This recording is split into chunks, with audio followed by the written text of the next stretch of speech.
We, too, are citizens. Questions? Yeah, Yes, ma'am.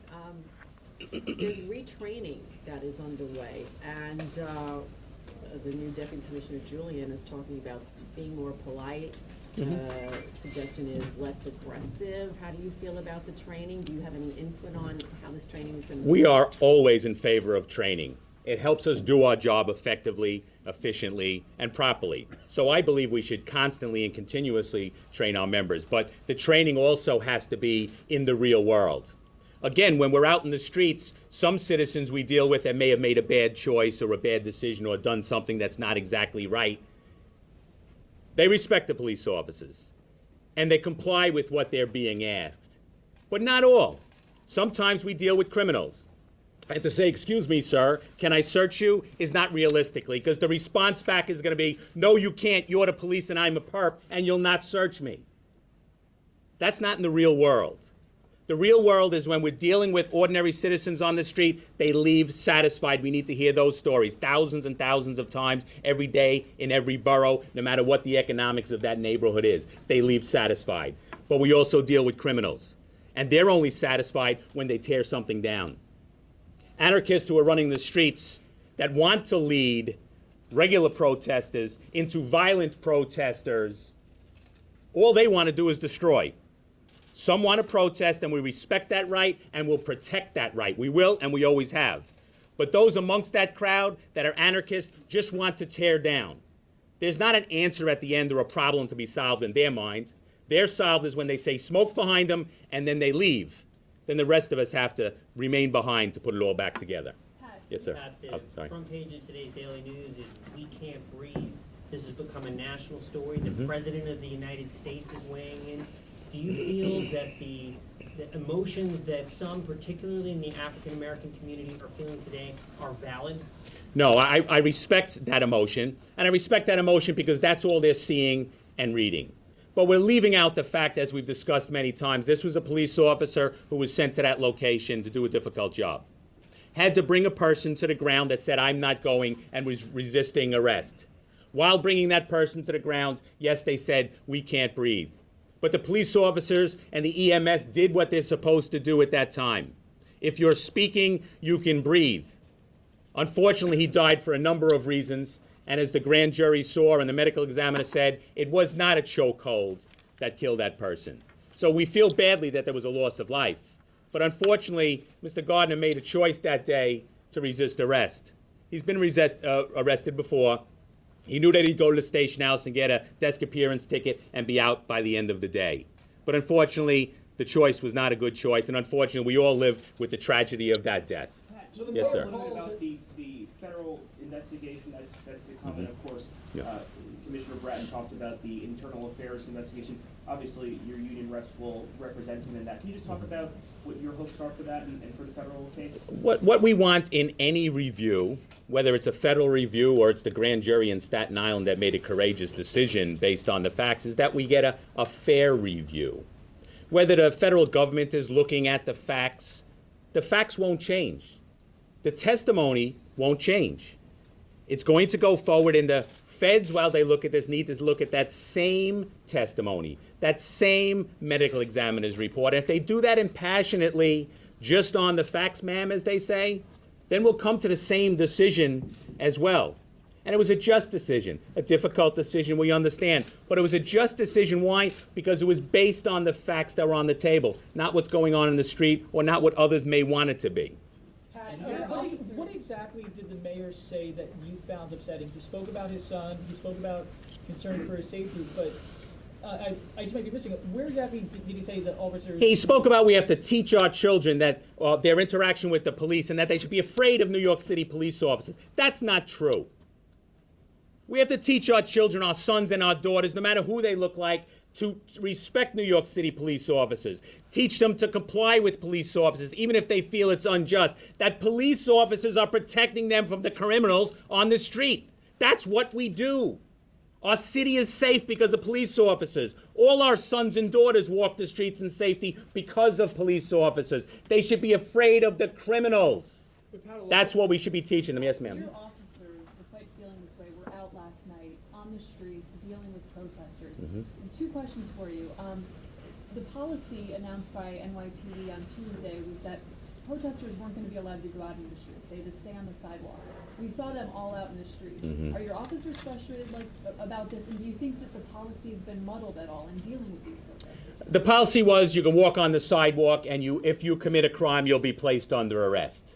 And yes, police officers are frustrated that they see people flowing into the streets, blocking the West Side Highway, cars still coming down, people afraid because there's a crowd all around them as they march on through. We want to do our job effectively. We want to do our job, and we're flexible. New York City police officers understand the emotion on the street, and we're very flexible in how we do our job, and we adapt to those times. It's frustrating when we hear it won't be allowed to happen, and then it does. But then again, police officers are flexible. We understand. If City Hall wants otherwise, just say it. We'll follow our orders, that's for sure. Can you give us an idea of where the disciplinary process will go from here? It's more of an attorney question, but it will go through the departmental process, a review from there. They'll take all the investigative materials that the grand jury had as well, and they'll take a look of that. Because remember, at this point, it was a secret in the grand jury the way it should be, and they'll review all those facts. Yes, ma'am. My question is, what are your hopes? Our hopes is, again, just like the federal probe that may go on, whether it's departmental or anyone else that's going to review this, that it's done fairly on the facts. That's all we ever ask as police officers, is that it's done fairly just on the facts. We also want to commend the District Attorney of Staten Island, who's not allowed, I take it, is not allowed to release that information in the transcripts and the evidence from the grand jury, but he's going to a judge to have it released if it's a judge's decision if they allow that. We welcome that, because we've never been afraid of the facts. We've never been afraid of the testimony, and we want everyone in the city to see what those grand jurors had at the table, how they came to that decision. And they took the video, and they watched it, and they took it frame by frame, I'm sure, but then they looked at the totality of the evidence as well. The totality of a person that was resisting arrest, a police officer that was doing a job, a police officer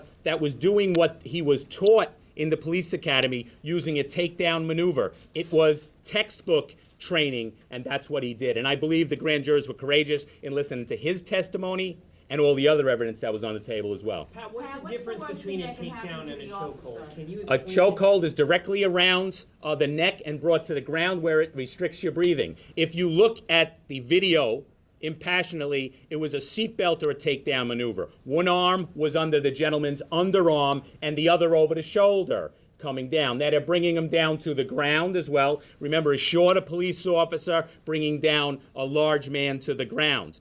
And when he could release that seatbelt maneuver, he did. And they did what they were supposed to do. They called for EMS.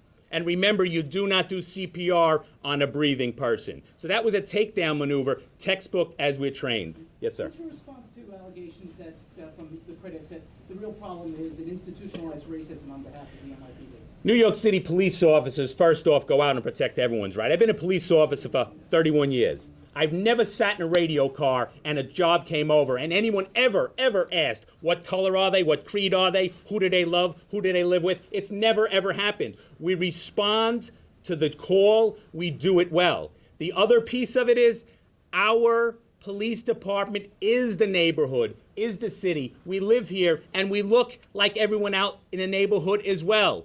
We're a multi-ethnic neighborhood. So is the police department. Again, I've never heard that question asked in 30 years. What's the worst thing that can happen to the officer from the NYPD investigation? Or The worst thing that can happen is that they do not base their decisions on the evidence, and then he could get fired. And remember, we're talking about a police officer that lives in the city, does what he was trained to do, literally an Eagle Scout. He's the model of what we want a police officer to be. And remember, sometimes tragedies happen when we're out in the street. There's never, ever a script. There's no routine job whatsoever. And many police officers have given their lives going on that job and making the decisions in seconds that they have to make on a regular basis. Pat, what do you think of the mayor putting a personal touch on his comments about the police when he brought his son into the discussion again? I can understand the concern for a son, and we need to teach all our sons how to interact with the police officers. But New York City police officers have to teach their sons and daughters as well. We have sons and daughters that don the uniform of a New York City police officer, and they need to come home at the end of the day as well. And there's no routine job. So we have to be on guard always for those that may try to set us up, those that may not comply, and we as police officers may not go home. We all have sons and daughters as well. And you know there's a tradition in the police department of mother and son, father and son coming on the New York City Police Department. So we understand the concern for sons and daughters. We have it as police officers, and we have it for our neighbors as well. We do our job well out there. We do it thousands upon thousands of times each and every day. That's something I repeat constantly because it's true. Pat, you say he's a hero, this cop. He's a model cop. The mayor calls Garner a, quote, good man. According to his record, is he a good man? What we look at is the record that he had. We don't go out in the streets to say if someone's a good man or not. The citizens called, and we go there and we respond to it. He broke the law. We were sent there by the community, and we tried to take him into custody and go from there. What he should have done and what anyone should do is duke it out in front of the judge. That's the process that's there. What my concern is that Police Officer Pantaleo is a good man as well, and that story hasn't been told. Again, all the things that I said right up to being an Eagle Scout, a professional police officer, a member of that same community, reared in that same community by his parents. They're part of the fabric of society, and he's trying to continue to strengthen that weave of society. That's what my concern is, that he's not being portrayed as a good man because he is a good man. And more importantly for us all here today, he's a professional police officer. Yes, sir. Have you spoken to Pantaleo since the decision? What has he said about the conversation? I did speak to Officer Pantaleo today, and Daniel was obviously relieved that this step of the process has gone by, and he was thankful to the grand jurors from his community that made the decision that they did, a courageous decision. It's difficult to read the paper in the morning and read what you're saying and then know that you'll be criticized for the decision you'll make at a table like this at the grand jury. But he's also concerned that the story moving forward is not tainted by things other than the facts. So he's concerned. He's hearing on the radio and the TV that there's going to be a federal probe. He's hearing that people are calling for him to be fired. So that's always a concern for a working man or woman in this city. But he's... What was his hopes to you? Like, did he say, oh, I want to come back on the job? His hopes is he wants to first off send the condolences to the family, which he did genuinely. It was his first opportunity to be able to say, I'm sorry there was a loss of life. That was never ever my intention when I went out in the street that day. That's his number one concern. And then personally his concern is that he can also go on with his life, because this death will never go away for him. It'll always be in the back of his mind, and it'll make him a difficult job to do. But he's a professional police officer. We do this job every day, and it's difficult, and we do what we have to do. He wants to get back out and serve his community, and he should be allowed to. How does he feel about the potential release of the grand jury? I'm sorry? Well, I'll come back. How does he feel about the potential release of the grand jury transcript? He has no qualms about if that information is released, because it's the truth. He testified to the truth. He testified to what happened there. The medical examiner's report is what it is, and they saw that, and they made the right decision based on that. So he's not afraid of any of that testimony getting out, because he would like everyone to hear what the grand jurors heard that day. I understand legally, and it's a lawyer's question, whether the judge can and will do that. If we have any say in it, I'm sure we probably don't, but I would encourage the judge to make that decision, release that information, all of that information, not just a video, a part of a video, all the information that those grand jurors looked at. And how hard will it be to get him back on the street? I'm sorry, sir? Do you have an update on the Brooklyn car fire, and also how does this situation, what challenges does it provide when you're doing your job in other boroughs too? I haven't gotten a briefing on if there was a car fire or not, but that cannot and should not be tolerated, because our members, we as police officers and the citizens have a right to, park their car in the evening and come back and have it there, whether it's a criminal or someone that's trying to set it on fire. That doesn't get anyone's message out, whether we agree with that message or not. Burning someone's car is not it. They cannot and should not be allowed to cross that line. Our ordinary, regular citizens who are also protesting, we understand what they're doing. We'll protect their right to do that. But no one, don't allow those anarchists to step over that line and do something that'll taint any message that's out there. Have your grievances aired properly, quietly, professionally as protesters. This is America. But when you step over that line and do anything that's against the law, you should be placed under arrest. Pat, what's the PBA going to do to support? Do you believe that, in speaking about the way the episode has impacted Officer Pantaleo's life, do you believe that the city, the mayoral administration, the police department puts officers out with the tools to succeed and survive in correct ways? And particularly, do you see a training element that might help in these kinds of low-level incidents on the street, low-level crime? Look, yeah, we're the best trained police department in the country by far. Ask any police officer who has any uniform and any patch that's on their shoulder that we are the best at what we do. And we deal with protests, demonstrations, and issues every day by the thousands, and we do it well. So we encourage that training constantly and all the time. But what we do need, and what we're not hearing, is we need City Hall to support the police officers and tell the citizens and teach our children and teach the citizens, explain to the citizens that you need to support the police officers. They're going out doing the job. Again, look at last night. Protesters, we may not agree with their message, but we protected their right to do it, where even the protesters were thanking us for the patience that we had in a tough, difficult situation in the middle of the night. That's what they should be saying. He needs to be saying to those that will resist arrest, you cannot resist arrest. It's against the law. You'll be placed under arrest. And if you resist arrest, it leads to a dangerous confrontation. And dangerous confrontation leads to tragedies. Sometimes that tragedy is on the person that made the infraction. And sometimes that tragedy is the police officer as well, and we've had that as well. And also the tragedy on both sides. We live with the decisions we made. That family lives with the decision and the death. You cannot resist arrest. It leads to tragedy. That message and the support for police officers need to be put out there unequivocally. Unequivocally. Police officers feel like they've thrown under the bus after they had respect for the jury system, after they had respect for a difficult decision that they've made. One more question. Is the union going to fight to get Pantaleo on the street? What are you going to do? Yes, we absolutely will. First, what we're going to fight, we'll go through the process. We respect the process. We want a fair hearing of the facts that the grand jurors heard. We do not want anything to pollute that process. We want just the facts in the jury room, just the facts in the police department, and not the fiction from the streets. Just the facts, not the fiction. The fiction. Definitely not any politics or any emotion. That's how you come to a good decision. The grand jury made that decision, and I might add, a courageous decision, and we thank them for it. It's a difficult job. We've always found that grand jurors take their ability, they take their mind, they take their common sense to the table, and they take their responsibility seriously, and we thank them for it. Thank you, everybody. Appreciate you taking the time to cover all the questions that are here.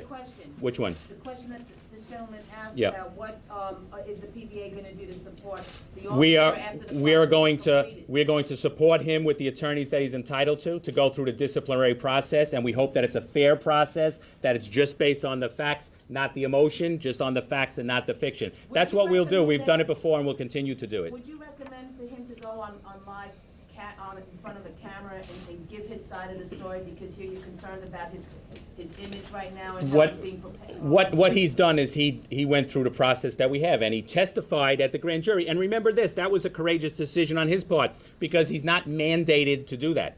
And he went and testified before that grand jury. They didn't give him immunity. Anything he said could be used against him and would be used against him. But he went and told the story of a resident of the city, a police officer that went out to do a difficult job. He went through his training, I'm sure. Again, that's why we encourage that the grand jury transcripts and evidence and reports and testimony be released, so then we can all make decisions based on the evidence that the grand jurors had and nothing else. No emotions, and not from anyone that wasn't there, including me. We want it based on the information that was out there. Then come and make decisions. We hope the police department does that in their process as well. Thank you, everyone, for covering this. We appreciate it.